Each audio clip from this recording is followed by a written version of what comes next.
I don't know what's triggering it. But they are the only thing that I can say is that they are desperate. Desperate, desperate, desperate. Desperation causes people to do things that they normally would not do if they were not desperate. So I for one want to know, why are they desperate? I don't know. I don't know why they're desperate. But I would like to know the answer to that question. I would like to know what's triggering it. What's triggering them to be desperate? I don't know. It's things that's going on behind the scenes that I don't know about in their life, because I don't invade people's privacy. I don't ear hustle. I don't eavesdrop in conversations I'm not supposed to hear. I don't invade people's privacy. I don't stalk and harass people. So I don't know what goes on in their private life. Whatever I know is either public knowledge or I just found out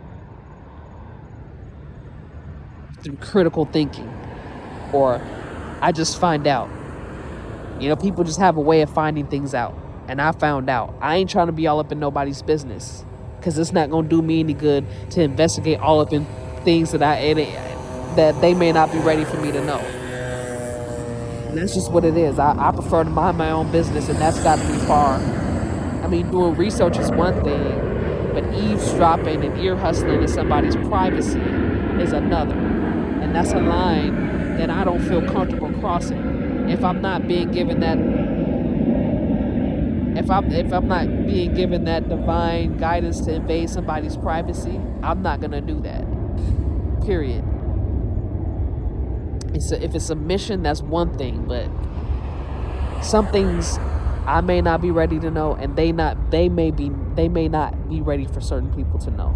But what they are ready for me to know is that they're desperate. But why they're desperate or what's triggering it, they may not be ready for me to know that. That's probably why I don't know the answer. But those are questions that need answers eventually, when the time is right, when divine timing says, okay, well, they're desperate because of this, or they're desperate because of that, or this is triggering their desperation. When the time is right, when divine timing says it's time for me to know, I'll know. But until then, the only thing that I can tell you guys as to why I'm being gang stalked and harassed 24/7 is because Kristelle and the people involved in the bullying are very desperate. And their desperation increases more and more as time goes by. So things that they didn't do in the past that they're doing now is because they're desperate. So if certain things get worse for me, it's not because my life is getting worse. It's because their desperation is increasing. So things have gotten better for me overall, but the stalking and the harassment have increased due to their desperation. I just want to be clear on that, so there's no confusion. And why they're desperate. That's the only answer I can give. Why they so I don't know. I want to know the answer too. I'm curious to know myself, but it may not be time to receive an answer on that yet. So that's all I got. They're desperate. That's the only information I have. That's the only explanation I have for that, aside from whatever other information has been exposed over time, like jealousy and, stuff like that, is low self-esteem, insecurity, stuff like that. Some people were overcompensating. Some people were transphobic. Some people were racist. That's why they behaved that way. So it was already within their character to be that cruel anyway. It's just desperation made it increase. Okay? So let me get back to Kristelle's actions. So yes, Kristelle intentionally trapped me in a pregnancy and forced me to have her child at a young age, a tender age of 9 years old. And ever since then, she has been financially exploiting me and taking advantage of me because she forced me to have children with her. It's not something I'm proud of, but there was nothing I could have done about it. A child was born, and I have no hate for the child. I have as much love as a parent can give their child. Even though I had that baby at such a young age, there's a reason why that child was removed from my life, and I don't know why. But I do believe that everything happens for a reason, and I wasn't ready to raise a baby at 9 years old. I was just a baby myself. So I don't know, things happen for a reason. It's a divine purpose. I can't explain it. When I can't explain it, I will. But she intentionally trapped me at the age of 9. And I even heard from somebody that it was in the newspaper that a 9-year-old gave birth to a child. But I never knew that they were talking about me because I didn't remember that experience. But my mother, it was my mother who shared that information with me. She was the one that told me that it was in a newspaper that there was a 9-year-old girl who gave birth. And it explains why she kept asking me if I was pregnant. I felt it was a bit insulting and it was attacking my self-esteem. But now that, when that certain information has been revealed, it makes sense why she was always asking me if I was pregnant, if I was having sex. And I just thought that was very degrading. And it was very humiliating because I knew whether or not I was, was consensually sexually active. Now, whatever was unconsensual, I didn't remember, but I knew I was not consensually sexually active around that time. So for her to berate me with all these questions, it was starting to become suspicious to me. But it is what it is. So after that experience, Kristelle had been following me everywhere I went. And I mean following me, I'm not exaggerating. Like, she would walk really closely behind me. Like, she would stand really close to me. She would walk very closely behind me, just violating my boundaries, violating my personal space, just all up in my face, touching me inappropriately, touching me without my permission or consent, just straight violating me. And she's been allowed to get away with it for quite some time. And she, like I said, when she do it, she would sneak up behind me.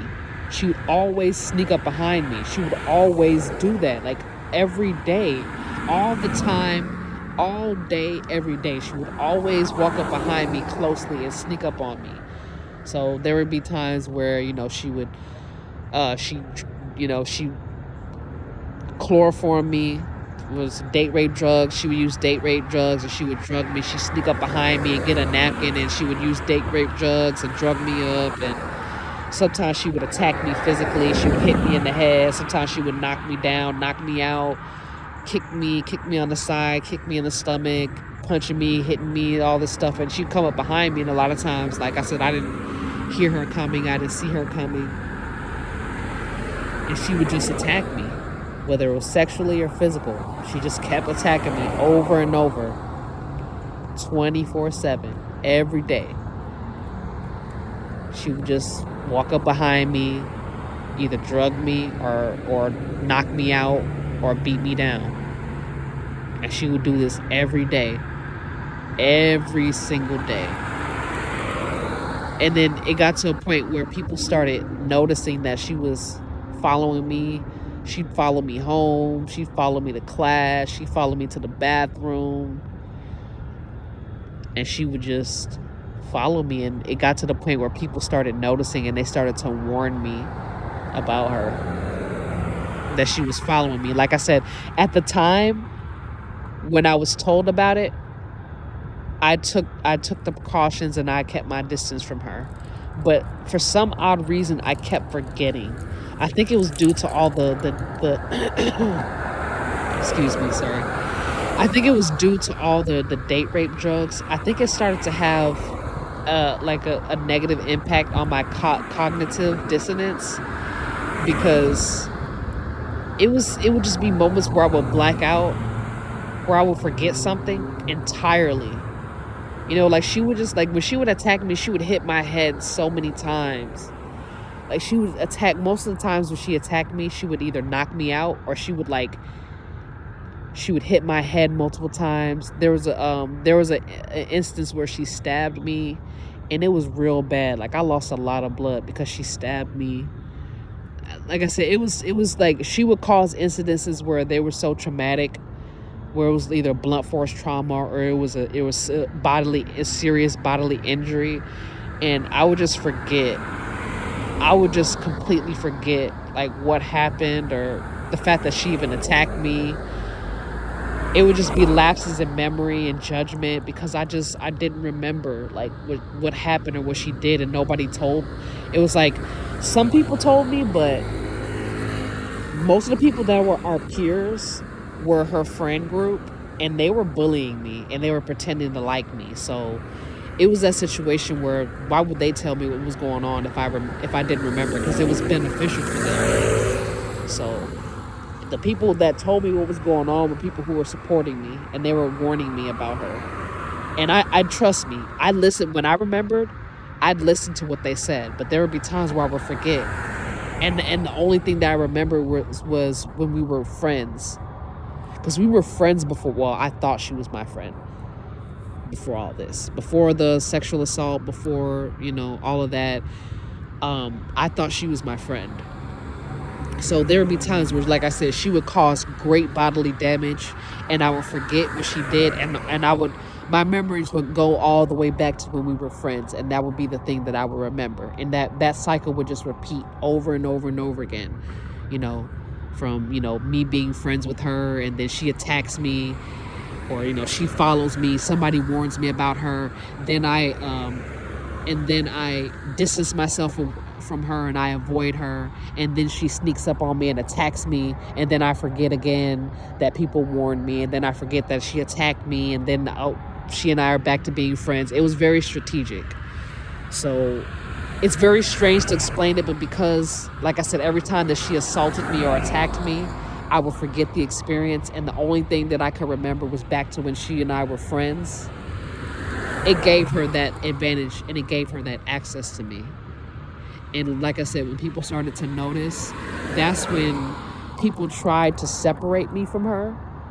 But somehow she and I had classes together, and it was like a constant thing where I couldn't avoid her because she and I were in the same homeroom. She and I were in the same class. We lived in the same neighborhood. It was like I couldn't avoid her at every turn. She was always there. And, me losing my memories, especially coincidentally, the memories of where she was violent towards me or unpleasant or mean, those were the memories that I coincidentally forgot, which is strange, right? Like, what is she doing to make me forget those specific memories? But I have the good memories, but I always somehow forget the bad memories. I always thought that was strange. Like, what was she doing? I mean, the only thing that I could explain was maybe roofies, date rape drugs, maybe blunt force trauma, maybe the loss of blood contributed to my amnesia. I'm not really sure specifically. I'm just being as honest with you guys to the best of my ability. So, so there were adults that started to warn me, and they were saying, hey, I saw Chris and he's been following you. Like, these are adult supporters that saw me and they thought I was a good kid, and, their morals were like, hey, something's not right. Why is this person walking so closely upon, they would even ask me, why is Chris, because back then they called her Chris. So they were like, why is Chris walking up? Like, Chris has been following you home. I've noticed that like almost every day for the past 2 weeks that I've been outside. He's been following you home. Like, did you know? Like, no, I didn't know. He was so quiet. I didn't know he was following me. I didn't know he was walking behind me. I had no idea. Thank you for telling me. And I would just keep my distance, because it's like, if he's, if Kristelle is being that passive aggressive, clearly she doesn't want a confrontation. Clearly, so I just stay far away from her. But then when I started to distance myself from her, then I would forget that she and I had problems, and I would start being friends with her again. And I never even remembered being distant towards her or having any altercations with her, and I don't know how that happened. I don't know how that happened. So there was definitely some serious, cerebral tampering here, because she was doing whatever she was desperate about. She made sure to strategically plan ways for me to forget the bad memories and remember the good memories. So she put in a premeditated